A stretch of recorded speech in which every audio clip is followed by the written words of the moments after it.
नमस्कार, आप सभी को स्वागत। आज के बहुत गंभीर और बहुत वायरल चर्चा में, वो चर्चा है मनीष कश्यप, जो हमारे बिहार के एक बहुत जाने माने, फेमस और एक मंजे हुए पत्रकार है, जो जबीनी से जुड़े हुए पत्रकार हैं। थे इसलिए बोल रहे हैं क्योंकि वो अब नेता बन के और पत्रकारिता करेंगे या नहीं करेंगे वो तो अलग मैटर है। तो बात स्टार्ट होता है कि चुनाव लड़ने से, वो चुनाव लड़ने की घोषणा करते हैं पूर्वी चंपारण क्षेत्र से, जो बिहार के एक लोकसभा का एक सीट है, वहाँ से निर्दलीय चुनाव लड़ने की घोषणा करते हैं, क्योंकि उनको कोई भी पार्टी से टिकट नहीं मिलता है और वो मैदान में उतर जाते हैं निर्दलीय चुनाव लड़ने के लिए। उनको इतना प्यार मिलता है, इतना प्यार मिलता है, इतना प्यार मिलता है कि आपको नायक जो मूवी है ना याद आ जाएगा। वो तो सिनेमा है, इनके साथ रियल में हुआ है। जो नायक, जिस तरह से अनिल कपूर को नायक सिनेमा में जनता लोग एक बार जब अनिल कपूर जब कचरा में गिर जाते हैं और नेटा जाते हैं तो दूध से नहलाया जाता है और उनको साफ किया जाता है। वो दिखाता है कि अनिल कपूर के लिए कितना जनता के अंदर प्यार है। उसी प्रकार मनीष कश्यप, हाँ जी, वो तो सिनेमा के बात है, रियल में मनीष कश्यप के साथ है। पूर्वी चंपारण क्षेत्र में लोग दूध से स्नान करवाया, दूध से नहलाया। इससे पता चलता था कि कितना मनीष कश्यप के लिए लोगों के अंदर कितना प्रेम था, कितना लगाव था, कितना जुड़ाव था, कितना विश्वास था। बहुत बड़े बड़े जनसभाएं करते हैं, बहुत रैलियां निकालते हैं, बहुत लोगों से जाकर बात करते हैं, बहुत बात ये भी करते हैं बहुत कि हम आएंगे तो हम जीत कर आएंगे, हमको जिताइए, हम नौकरियां देंगे, है ना, हम जो पेंशन है वो बढ़वा देंगे, लड़कियों की शिक्षा व्यवस्था, लड़कों की शिक्षा व्यवस्था ठीक करेंगे, स्कूल की जो व्यवस्था ठीक करेंगे। बहुत सारे चीज़ें अच्छे बात करते हैं, हमको बहुत अच्छा लगा, इनको बात में दम था। लेकिन हुआ ये, पहले से भी ये फेमस पत्रकार हैं, लेकिन जब चुनाव लड़ने की निर्दलीय घोषणा किए थे पश्चिमी चंपारण से, तो ये और जाने पहचाने एक हॉट चेहरा हो गए, एक हाईलाइटेड चेहरा हो गए। तो क्या हुआ कि ये चल रहा था, जनता में दम, एक विश्वास, एक जहां जाते थे बिना बुलाए लोग इतना भीड़ लगाते थे कहो मत। ये जाते थे हर रैली में, हर जनसभा में अपनी बात रखते थे और बोलते थे कि हम बड़े घर के नेता नहीं हैं, हम बड़े परिवार से नहीं हैं, हम नेता के बेटा नहीं हैं कि हम हेलीकॉप्टर से आए, 4 व्हीलर से आए, हम एक गरीब परिवार से हैं, हमको जिताइए, आपके विश्वास पर हम खरे उतरेंगे, हम आप ही को बेटा हैं और एक बेटा को मौका आप दीजिए। लोग बहुत विश्वास किया इन पर और एक बहुत, समझ रहे हैं ना, एक विश्वास बना लोगों को और लगभग तय था कि पूर्वी चंपारण से ये चुनाव लड़ते हैं तो इनको जीत तय था। लेकिन पॉलिटिक्स है, क्या है पॉलिटिक्स। तुरंत पता चला कि मनीष कश्यप जो हैं वो बीजेपी जाकर ज्वाइन कर लिए। यही मनीष कश्यप जब जनसभाएं करते थे, जब बीजेपी नहीं ज्वाइन किए हुए थे, तो ये बोलते थे कि हम ना कोई पार्टी में मिलेंगे, ना ये करेंगे, ना वो करेंगे, बहुत बड़ी बातें बोलते थे। चलिए, कभी कभी हो जाता है राजनीति में। लेकिन जनता इतना क्यों नाराज हो गया मनीष कश्यप से डायरेक्ट?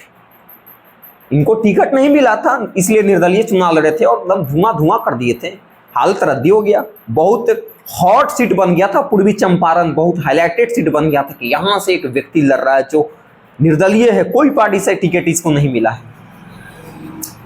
तो अब जनता जो एक दूध से नहलाकर, अपना दूध से नहलाने का मतलब समझ रहे हैं कोई व्यक्ति को, कितना प्यार अंदर जनता के अंदर होगा, कितना विश्वास होगा, कितना मान सम्मान होगा मनीष कश्यप के लिए। दूध से नहलाने का मतलब, दूध से नहलाने का मतलब समझिए, दिमाग ओपन माइंडेड करिए। डायरेक्ट ऐसा क्या हुआ कि मनीष कश्यप के लिए लोगों के अंदर बहुत नफरत पैदा हो गया। अब जो भी मनीष कश्यप बातें करते हैं, बीजेपी ज्वाइन कर ली, वो बीजेपी ज्वाइन कर ली। अब बीजेपी ज्वाइन कर ली तो क्यों जनता इतना नाराजगी है? जनता इसलिए नाराज है क्योंकि एक बार ये काम हुआ, वो मनोज तिवारी जी आते हैं और इनसे कुछ बात होता है और जाकर फिर ज्वाइन कर लेते हैं। मनीष कश्यप बोलते हैं कि हमारे माँ की इच्छा थी कि हम जाकर बीजेपी ज्वाइन करें। ठीक है, हर माँ की इच्छा होती है कि बड़े पार्टी को कोई ज्वाइन करे, लेकिन लेकिन लेकिन लेकिन यहाँ पर बड़ी मुद्दा ये है कि बिना कहे जो लोग इनको साथ दे रहा था, जो जनता जो था, बिना जनता के बताए हुए ये बीजेपी जाकर ज्वाइन कर ली। इसलिए नाराजगी है जनता में, बहुत नाराजगी है। पलटू चाचा कोई बोल रहा है, कोई बोल रहा है कि बिहार को बदले निकले थे, खुद ही बदल गए, अब क्या करे। मतलब अलग अलग बातें चल रहा है, इनको रोस्ट किया जा रहा है, इनको क्रिटिसाइज किया जा रहा है। मेरा ऐसा मानना है कि मनीष का, देखिए बात है, भारत एक लोकतांत्रिक देश है और कोई को आप रोक नहीं सकते हैं। आप जिस पार्टी में जाना चाहते हैं उस पार्टी में जाइए, कांग्रेस में जाइए, बीजेपी में जाइए, कोई पार्टी में आप जाकर ज्वाइन कर सकते हैं, प्रचार कर सकते हैं, प्रसार कर सकते हैं, आपको आज़ादी है। भारत एक लोकतांत्रिक देश है, आज़ाद है लोग, लेकिन आज़ाद है लोग, ठीक है, लेकिन बीजेपी में ज्वाइन करना अचानक, ये कहीं ना कहीं थोड़ा सा एक जो आज लोग खराब ये मनीष कश्यप को बोल रहा है, तो कहीं ना कहीं एक अचानक दम पलटी मार देना, मतलब बिना बताए और बिना सोचे समझे शायद वो डिसीजन ले लिए। मुझे ऐसा लगता है कि मनीष कश्यप को क्या करना चाहिए था कि उनका एक बहुत बड़ा यूट्यूब चैनल है, बहुत ज़्यादा सब्सक्राइबर है, लाखों में सब्सक्राइबर होगा, उस पर आना चाहिए था और जनता से राय लेना चाहिए था कि जनता जनार्दन जी, मैं चाहता हूं कि मैं बीजेपी में जाऊं, अगर आप लोग सहमत हैं तो बोलिए, नहीं सहमत है तो नहीं जाते हैं, यहीं से जिंदाबाद। लेकिन बिना बताए हुए चल गए ना, बहुत दुख हुआ लोगों को, बहुत दुख। लोग कह रहा कि इमोशन के साथ ही हमको खेले हैं मनीष कश्यप, हमको धोखा दिए हैं, ये किए हैं, वो किए हैं। कई इनके जो सपोर्टर था, कई इनके रातों रात प्रचार करने वाला था, वो बोल रहा है कि हमको भी यहाँ तक नहीं बताएं कि हम बीजेपी ज्वाइन कर रहे हैं। ये अचानक शिफ्टमेंट जो है ना, वो अचानक जो ज्वाइन है, यही कहीं ना कहीं खतरा है। अगर जनता के पास आकर ऐसा बोलते कि हम बीजेपी ज्वाइन करना चाहते हैं, आप लोग की क्या राय है, तो शायद काम बन जाता, इतना दिक्कत नहीं पहुंचता मनीष कश्यप को। और जहाँ तक मेरा समझ है, शायद ये भी हो सकता है कि बीजेपी का एक गेम हो, क्योंकि मनीष कश्यप जो है ना, बिहार के बहुत जाने माने और फेमस चेहरा है, और वहाँ तो पूर्वी चंपारण जो सीट था, वहाँ पर तो हल्का मचाए हइये थे।